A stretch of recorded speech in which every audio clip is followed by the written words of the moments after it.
Goedenavond en welkom bij het Politbureau, het wekelijkse politieke programma van Omroep Friesland. Dus gaststation steertlid Retse van der Honing van GroenLinks. Mat die partij meedoen in het nieuwe kabinet.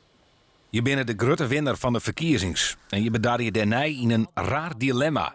Meedoen aan het nieuwe kabinet of net? GroenLinks zit in dat dilemma. Als de partij meedocht, draagt het voor het eerst landelijk verantwoordelijkheid.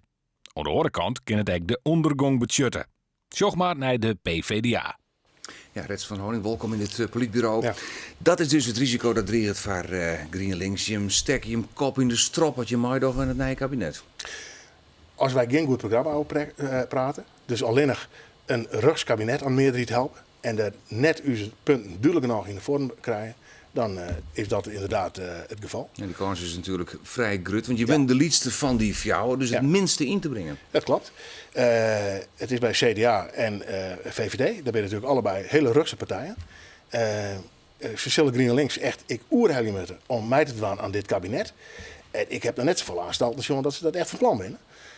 Dus als dat net veroordeelt, dan komt dit kabinet er net. Althans net met GroenLinks. Welke punten ben van jou van GroenLinks belangrijk? Wat wij heel belangrijk vinden is de vergroening van het belastingstelsel. Arbeid goedkoper, meer belasting op milieuvervuilende productie. Maar ook het onderlissen van natuurgebieden, begelijks de grijdenvogels. Daar heb ik 60.000 hectare erbij. Dat is een belangrijk punt. Ouderijnszorg, eigen risico in de zwaar erouw. Dus heb ik een aantal sociale punten die voor u heel belangrijk zijn.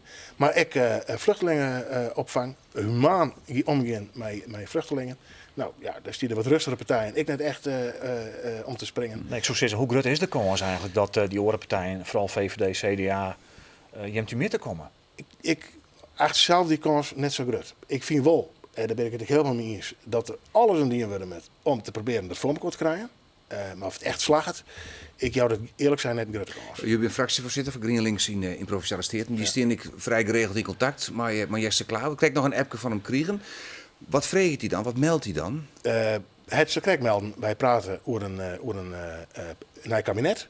Maar wij praten mij om Nederland te verhoren. Dus echt bijvoorbeeld de green energietransitie op gang te brengen. We moeten echt vergroenen met energie. Als we dat net voor elkaar krijgen, bij Safel Wurden zeiden, doen we het net. Wij willen net alleen een rust kabinet aan de meerderheid helpen. Wij willen Nederland verhoren. En het begint met het was met energiebegelijks. Ja, wat wil je in Vadel spreekt is vanzelf D66, hè? Want die wil je hem er graag bij hebben. Ja, dat is zo, dat als ik deze zegt, dan weet je dat ik wil. Want het alternatief voor deze zegt is ChristenUnie. Die verschillen bij volle grutter. Dus als het gaat om onderwijs, democratie, energie, dan kunnen wij volle beter met D66 opzetten. En D66 muur, die willen we er heel graag bij hebben.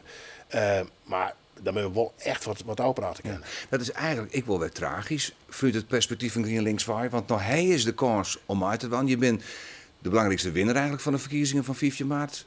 En dan liet je zijn kans weer in. Nou, dat is precies het dilemma wat ik al in introduceer. Dat kerst mij dan aan het kabinet en dan doet het net. Maar aan de andere kant, er moest in zo'n kabinet iets ziek in hebben. Ja, maar je moet ik wetten bij de Wienwaan. Dus ik wedde bij de Wienwaan, dat is weer. Maar op het moment dat wij net herkenbaar waarom komen in het kabinetsbeleid. En nogmaals, dat is met 2 Rugse partijen als CDA en VVD. Met name met het CDA wordt dat heel dreig. Ja, dan zit in het kabinet waar ze net zo ziek in heeft. Ja, uiteindelijk oppositie. Dan is er geen kans. Oppositie, hij helemaal niks te zeggen. Dan komt er helemaal niks op een hispel. Dat moet ik nog blikken.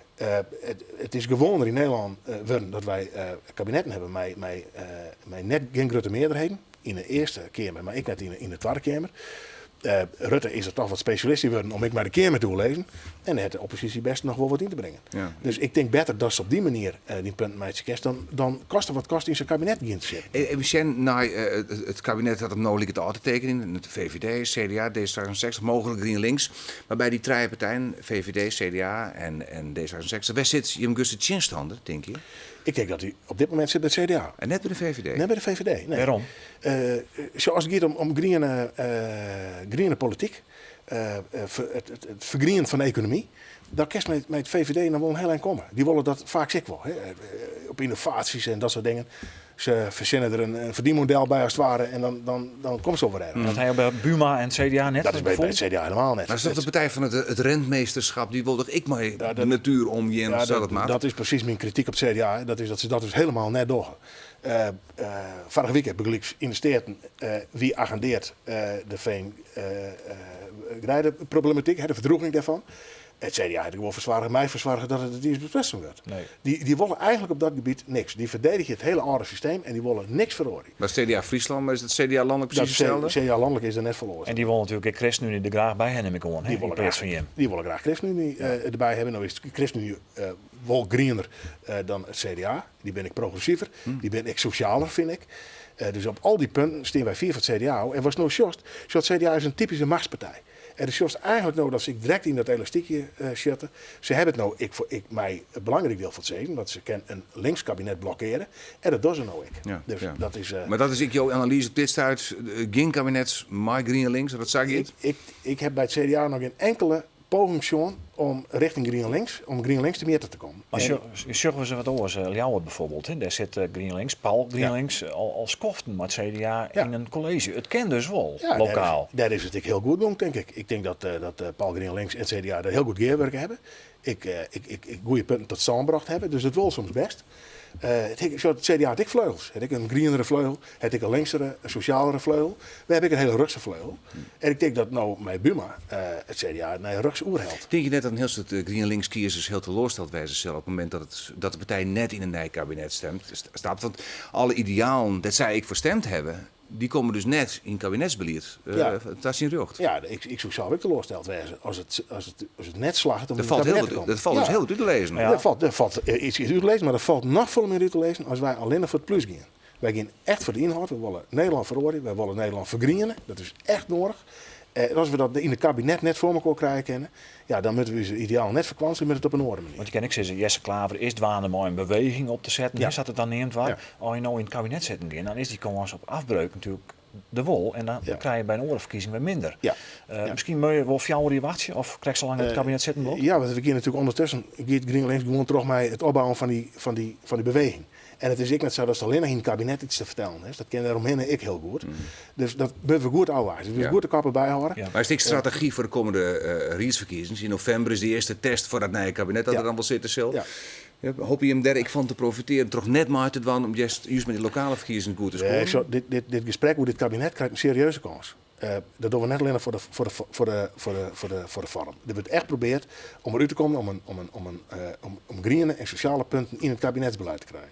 Als het net slaagt, dan hebben we er niks te zien in door wat net. Hier we terug met de politiek die we altijd steeds voert hebben. Ja, en dan hopen we dan natuurlijk met de raadsverkiezingen straks ook de voordeel bij te hebben. Want die werkdelingsverkiezingen in Ljouwert onder oren. Dat is van GreenLinks wel heel interessant. Hè? Meestal zien je hem toch als opvulling in het college, maar al respect, Paul GroenLinks. Nou in de laatste verkiezingen wie je hem als tweede partij. Dus als je het terug zet. Ik wat groter dan de Partij van de Arbeid. Dus dat betekent dat je dat meer te vertellen krijgt. En dat is nog meer van die punten niet meer in krijgt. Nou is er overigens op het gebied van green energie in Ljouwert heel veel realiseerd. Dus een goed begin mee maken. Dat moet ik echt. Maar landelijk moeten we dat ik echt. Maar in Ljouwert is dus geen bijwijn meer van de Partij van de Arbeid. Nee, geloof ik net eerlijk zijn dat het echt zo is. Nou, dat weet ik het. Het is wel zo dat het mij een grote Partij van de Arbeid, ik nog een Partij van de Arbeid die wonnen is. Is voor u nooit een feestvest om daarmee samen te werken, moet ik eerlijk zeggen. Dus ik denk dat de Partij van de Arbeid iets solidser is. Dat die gewerking ik volle meer kans krijgen kan.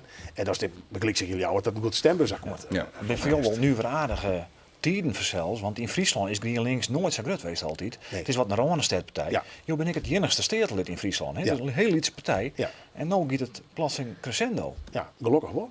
Dus goede tijden, slechte tijden. We doen het nou goed. Ik in Friesland. We hebben een hele mooie uitslag gekregen. Het is nou zaak om dat vast te houden. En het net te vergrienen te laten terug kabinetsonderhandelingen. We hebben het volle fout uit. Ja. Dus. Nou, Watskip en Jesse Klaver vanuit Friesland van GreenLinks is helder. Dit was even zien hoe het Gerco van Beek als cartoonist dit verhaal op papier zetten heeft.